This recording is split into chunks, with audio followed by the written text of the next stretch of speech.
सुख र खुसी एउटै तुलोमा जोखिँदैन। दुःखले आर्जेको खुसी त कहिल्यै पोखिँदैन। सुख र खुसी एउटै तुलोमा जोखिँदैन। दुःखले आर्जेको खुसी त कहिल्यै पोखिँदैन। सुखले सम्पन्नता, खुसीले दिन्छ सन्तुष्टि।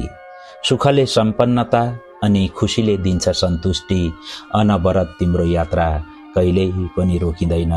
अनवरत तिम्रो यात्रा कहिल्यै पनि रोकिँदैन। प्रगति गर्दै जानुस्, शत्रु आफै बढ्दै जान्छन्। तपाईका हरेक कुरा लुकी लुकी पढ्दै जान्छन्। प्रगति गर्दै जानुस्, शत्रु आफै बढ्दै जान्छन्। तपाईका हरेक कुरा लुकी लुकी पढ्दै जान्छन्। साथ दिनुस् अनि हात दिनुस्, सके जति गर्नुस्। कुनै दिन तपाईकै टाउकोमा चढ्दै जान्छन्। कुनै दिन तिनै तपाईकै टाउकोमा चढ्दै जान्छन्।